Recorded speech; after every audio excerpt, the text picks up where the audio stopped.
Okay,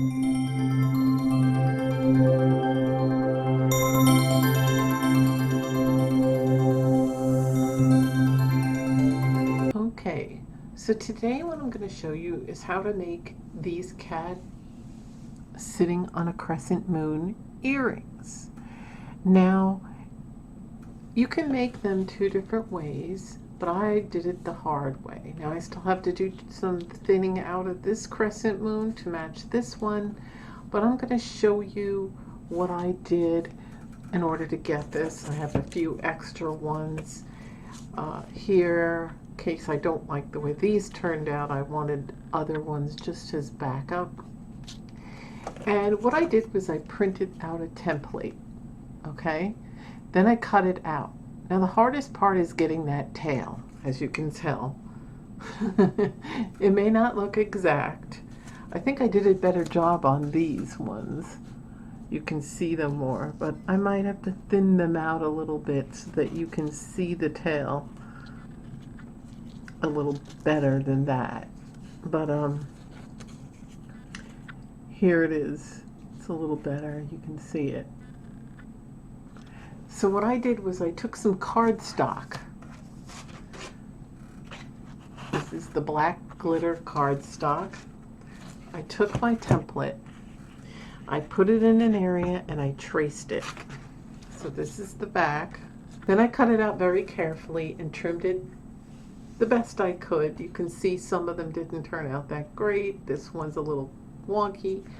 I do like the tails better, but you know, it is what it is. I still have to kind of clip and go in and fix it a little bit. So then what you got to do is you got to cut opposite for earrings, and then you got to flip it over and do the other side. So, and then you poke a hole with the thumbtack very carefully, and then you put your jump rings, and then you put your earring fish hooks. Now, the hardest part is tracing and cutting out and making it look like you really want it to look, because you're going to mess with it a lot. It may or may not come out the way you planned. So there are two ways to do it. Now, if you're really good at tracing, you're a great artist, you're really good at tracing, you're really good at cutting things out, then this is great for you.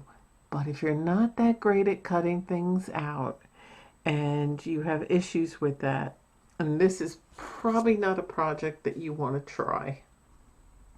Okay, so here you see them.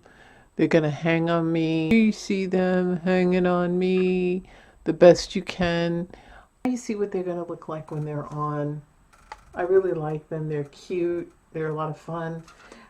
But the easy way to do it is get some cardstock. Now I got mine at Hobby Lobby. You trace it, you cut it out carefully. Do it the best as you can. You might have problems. They might not look exactly alike, so you might have to see how this one's sticking out. And I got to trim it a little more.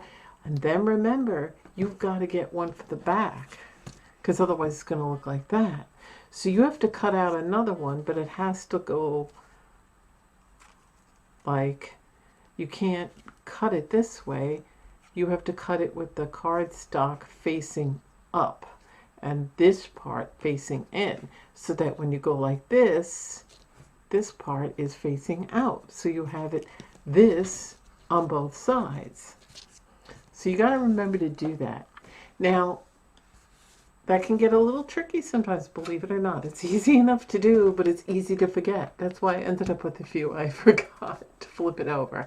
So another easy way to do this and many other intricate ones is to get a die cutting machine. For those who don't know what a die cutting machine, they have many different ones. They have electric ones and they have the hand crank ones. Now the hand crank ones are going to be more affordable, and then they can get pretty pricey. They have a small one that's like this small, and then it has a hand crank. Then they have big ones, and they can get pretty pricey. They can get up to $200 to $100 and something.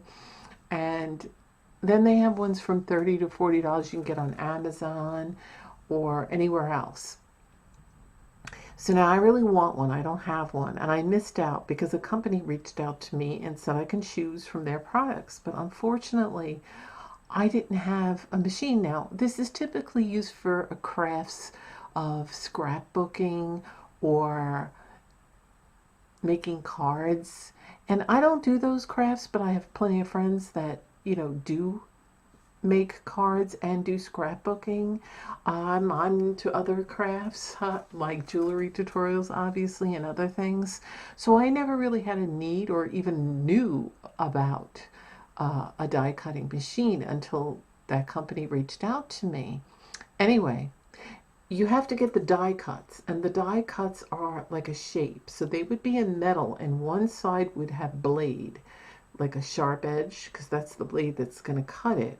And what you'd have to do is, if you're not sure about a die cutting machine, it comes with a little tray, okay? And then then two other trays. So let's just say, then you get this tray and you put your paper or your fabric, and then you're die cutting on top of it.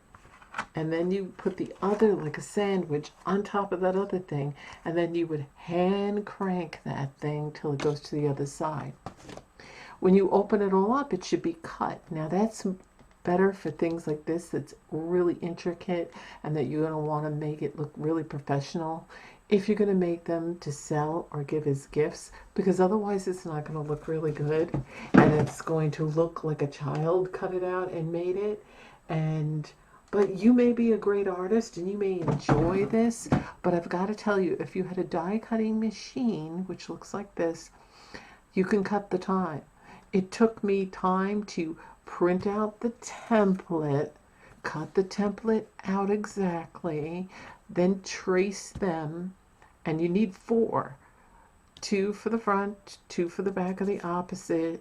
So you're going to do a lot of tracing, a lot of cutting, and you can't get as intricate as you want because they have really intricate die cut trays for the die cutting machine. And you can get really fancy and make so many nice pairs of earrings and pendants.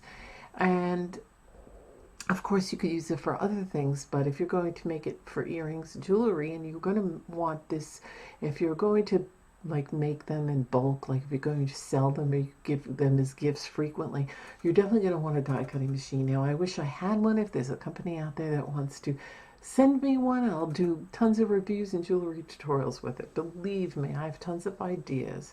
So anyway, this is what I did. This is, of course, another way you can do it.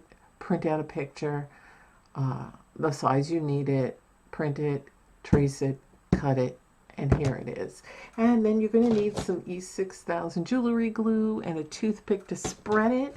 And then remember, you put that on the back, and then you get the other side. And that's how I did my earrings. So, you know,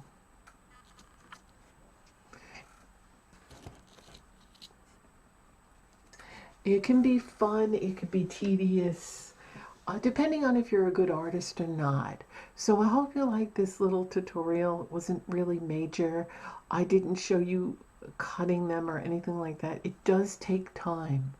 So I have to fix this one, obviously. I cut this one a little thinner on the crescent moon. So I'm going to go back to the drawing board and cut 2 more out and glue them, because I want them to look precise until I can get a die cutting machine.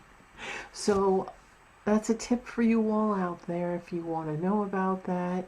And they have them, like I said, price ranges from $30 up until $200.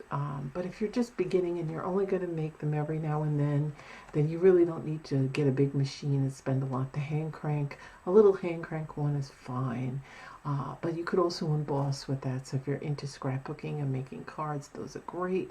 I don't have one. I wish I did. Maybe I'll go out and get one, depending on if I could afford to get one right now. I might have to wait till my birthday. So I hope you love this little craft. as much as I do. I hope you like this craft, and if you did, please give this video a like, share this with anyone you know that might be interested, and comment if you have any questions. So thanks for watching, and I'll see you in my videos. Bye.